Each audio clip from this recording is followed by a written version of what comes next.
So Devesh, welcome to equation X. कसं राहिलं सांग? Overall 99.95 average. अँड मॅथ्स मध्ये किती? मॅथ्स मध्ये 99.89. क्या बात है. What is the next target now? VJTI CS मध्ये ऍडमिशन. क्या बात है. VJTI C S. So Devesh, journey कशी राहिली ओव्हरऑल? चांगली होती, खूप अप्स अँड डाऊन्स होते, पण हम्म. शेवटी एंड चांगला झाला. अच्छा, मग आता रिपीटर होतास की रेग्युलर? रिपीटर होतो. मागच्या वेळेस किती मार्क्स होते? मागच्या वेळेस 94.8% होतं. 94.8. हो. 94.8 तिथून मग 99.95. नाही. सो ओव्हरऑल आता खूप सारे मुलं ऐकतील तुला इकडे. तर फिजिक्स केमिस्ट्रीचा अभ्यास कसा केलास? मॅथ्स तू आमच्याकडे होतास, अजून कुठे होतास मॅथ्ससाठी?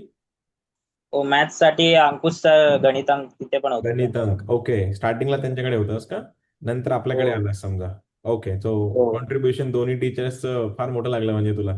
सोविन सरांचं केमिस्ट्री चांगलं. ओके, आणि किती तास अभ्यास राहिला ॲव्हरेज तुझा? ऍव्हरेज म्हणजे असं कधी जास्त मी मोजलं नाही, पण असतील 12, 13, 12, 14 तास. 12-14 तास. म्हणजे जे मुलं ऐकतील ना, त्यांना त्यांना बघा. टॉपर्स जे बनतात ना मित्रांनो, टॉपर्स असेच बनतात. त्यासाठी मेहनत प्रत्येकाला करायला लागते. सो देवेश, आता VJTI CS तर ऑलमोस्ट फिक्सच आहे तुझा, राईट? आता जे काही तुझे ज्युनियर्स आहेत, जे आता 11th आहेत किंवा 12th मुव्हिंग आहेत, त्या मुलांसाठी काय मेसेज देशील तू? कारण आता आय नो तू त्या लेवलला पोहोचलास की तू 4 लोकांना सांगू शकतोस की मी हा रस्ता ट्रॅव्हल केला, अशा प्रकारे केलाय, आणि मी ह्या चुका केल्यात. पहिली गोष्ट, चुकांपासून स्टार्ट कर, कारण सगळे टीनेजर चुका सेमच असतात. तर कुठल्या चुका तू केल्यास आणि कुठल्या तू त्या मुलांना सांगशील की तुम्ही करू नका, मी केल्या?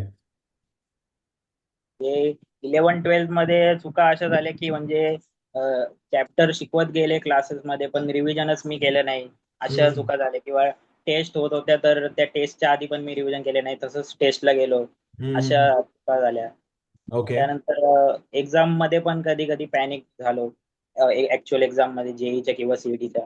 हम्म. तसं मिस्टेक म्हणजे असं कधी कधी म्हणजे क्वेश्चन झाले नाही 2-3, तर मग असं पॅनिक व्हायला होतं. तसं.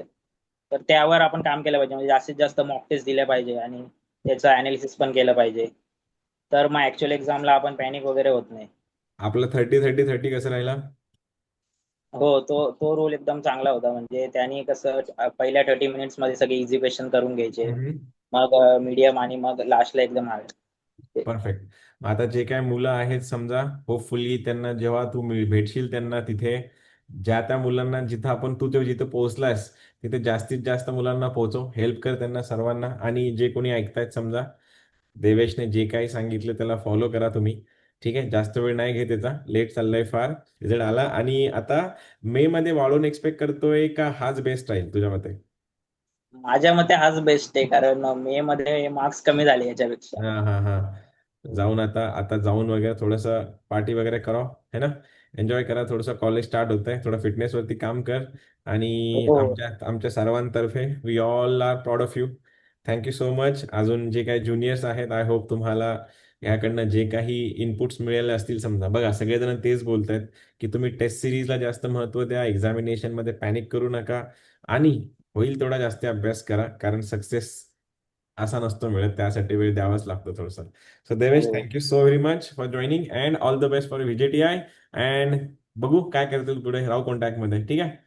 हो. थँक्यू चलो, सर. Bye bye.